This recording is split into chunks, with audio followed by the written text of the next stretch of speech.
It is the Blitz here on San Antonio Sports Star, ESPN AM 1250, 94.5 FM. I'm Jason Minix. We're out at Slacker Sports and Arcade Bar, the medical center location over on Fredericksburg Road as Rock the Mic 2021 continues. Come by, see us, register to win tickets to go see the Cowboys take on Washington up there at Jerry World. We will give those tickets away at 7 o'clock. Must be present to win. Right now on the Blitz, we are joined by the winningest coach in UIW football history. Eric Morris joining us now, not wearing a hat today. That's the second good hair day this month, Coach. I know. I can't remember when I did it last, but yeah, I went home and took a shower after practice today and didn't just throw the ball cap on how most ball coaches do. You know, it's usually for us, we have the best profession in the world is dress. You know, it's sweats and a hoodie and a hat pretty much every day. Yeah, that and radio guys, I think, are the only jobs that don't have quite the same dress code. But, man, let's talk about your win last week. You know, number 6 team in the country comes into your building, 55-52. What a game. Yeah, no doubt, right? It reminded me a lot of Baker Mayfield versus Patrick Mahomes, Texas Tech versus Oklahoma. With all the yards, I think it's the most amount of yards ever in the FCS game. You know, both teams were well over 750, you know, almost 1,500 yards of total offense. And so one of those, you know, I think I said on the headset, middle of the third, boys, whoever has the ball last is going to win this thing. And it proved to be true. Well, and you got a quarterback that throws for over 600 yards in a game. I mean, Cam Ward has been incredible. We talked about it during the spring season last year. And really, with the exception of one game here in the fall, he's incredible. But 600 yards and his completion percentage, everything from that game Saturday is just incredible. Yeah, both of them. And two, to be honest with you, I would say that's two future NFL quarterbacks kind of battling out right there. I mean, the guy from C-Law won the Walter Payton Award last year, is like the Heisman of FCS. Great player, 6'7", 260 pounds.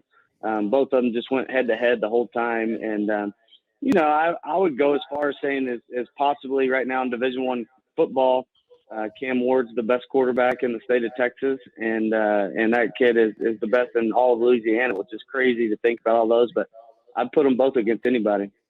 And again, I mean, you know, for you, the fact that you've got Cam Ward playing here in San Antonio over at Benson Stadium is what it is. And you look at, you know, right now, you guys with that win, driver's seat to win the Southland, correct? You go undefeated at home. You're number 16 in the country now at FCS, but in position to win the Southland Conference, right? Yeah, big game this week. I mean, Nicholls is a really hard place to play. They played extremely well here of late, won some big ball games. And they're playing for a lot, too. I mean, I think if they win these last two, they'd have a chance to at least tie. And so, you know, we know what's up for stake right now. I think our guys have had a great week of practice, playing people twice. Last time it snuck up on us after, you know, dominating here at home. And so, you know, I think that's been good for our kids to realize, you know, learn from our past mistakes and don't make that same mistake twice, go out and battle these guys for 60 minutes and come away with the victory. What did you, I mean, and you mentioned, and you're referring to Nicholls State, you shut them out at home, and then you went to their place, and they handled you pretty good. What did you learn from playing a team the second time? Yeah, they were completely different on both sides. I mean, they went, you know, they were really slow offensively the week before, and we dominated on defense. They kind of sped it up, went some tempo that we weren't expecting, and then on defense, you know, they played a lot of zone coverage. Didn't blitz much, and then they came out and blitzed the dog out of us and played all man coverage, and so just completely changed their game plan. You know, it didn't work the first time, so let's go, you know, 180 degrees the other way and do something different on them. And so, you know, we just got to be prepared. We got to play our game, and I think we'll be all right. I really like where this team's at mentally and physically right now. When you think about when you played Nicholls earlier, it was 38-21. At Benson Stadium. Do you talk about what McNeese came out and did stuff completely different? Do you show up with a very different looking game plan than what you guys normally do? Yeah, and I think, you know, we went a little bit more base this week. You know, we didn't game plan as much just because, you know, we're expecting them to come out and we want to be really good at what we do.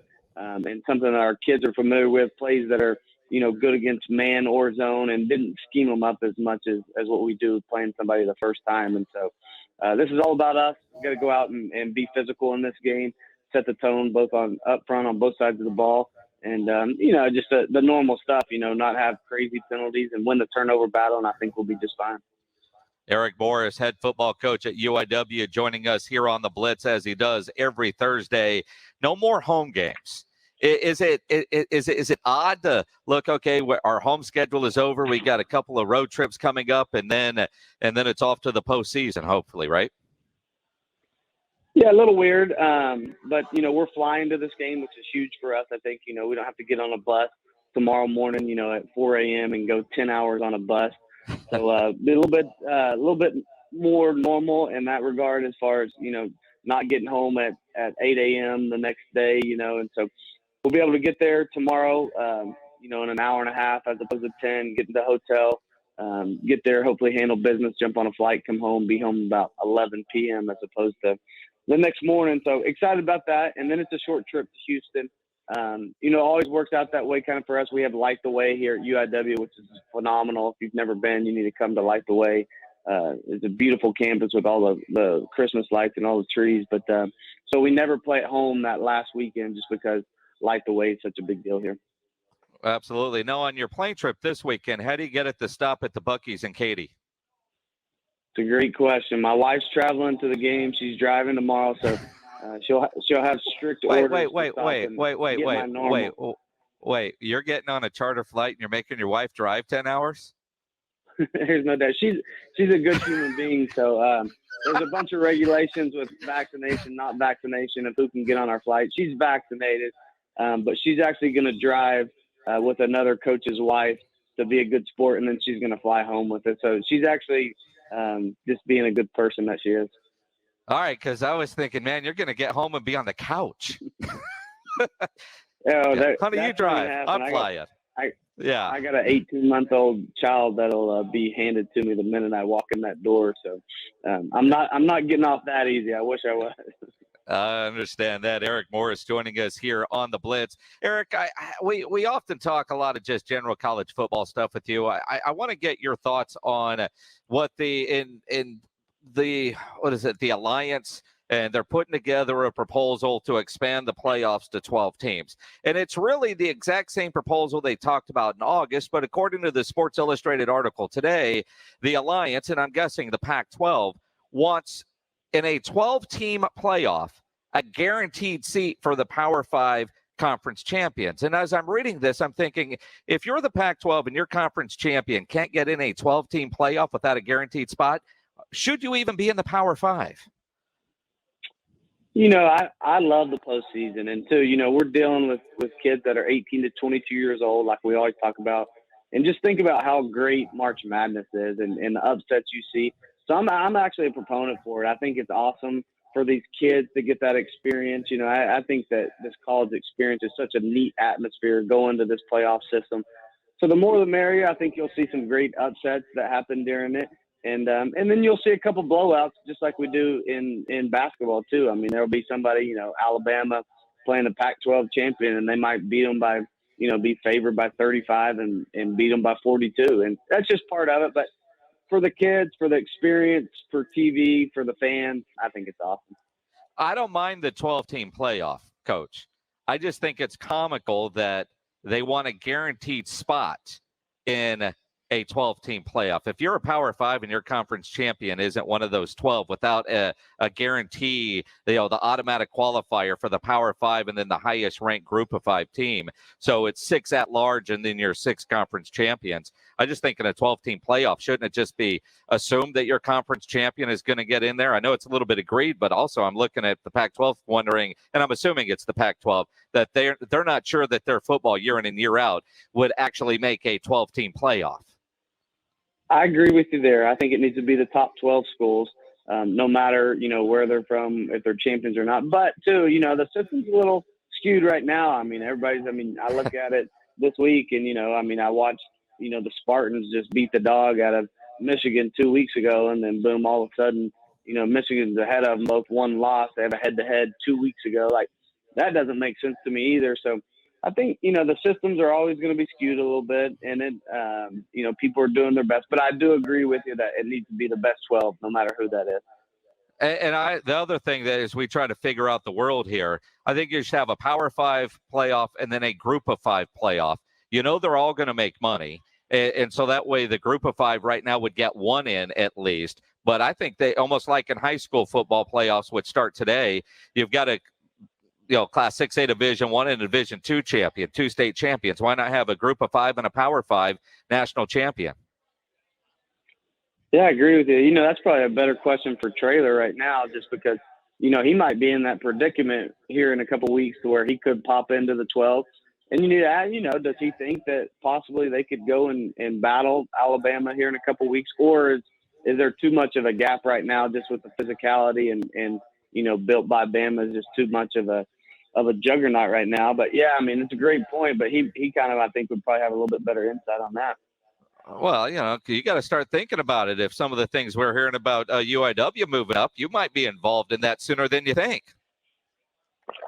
Yeah, hopefully. I think things are moving fast, and we're trying to position ourselves like any great institution to put our best foot forward. And so, it's going to get interesting around here, I think. Good luck this weekend. Go get that win, because you are in line right now for postseason play, correct? Yes. Let's go. We don't talk about it? We can host one. No, hopefully we get this one, okay. and we'll talk about it next week. But hopefully, we can win a couple more, and then the possibility of even hosting a playoff game would be fun. So I'll get you a field pass. Come and enjoy a little playoff football in the nest. Absolutely. We will do that. We need to get back down there. It's a lot of fun at your home games. I understand why. I just need more home football games. We all need more football games. Enjoy the flight. Figure out how to get that plane to stop at Buc-ee's, because I know you've got to keep your routine and your traditions going. So you got to get that taken care of. But go win this weekend, and we'll talk next week. Thanks, Jason. You have a great weekend. Appreciate it. Eric Morris, head football coach of the UIW Cardinals. Big road game this weekend. Of course, you could watch it on the ESPN channels where they have the game streaming. It's a lot of fun. And last week's game was just incredible. 55-52, and Cam Ward throwing for over 600 yards in that football game. The quarterback play in that game was incredible.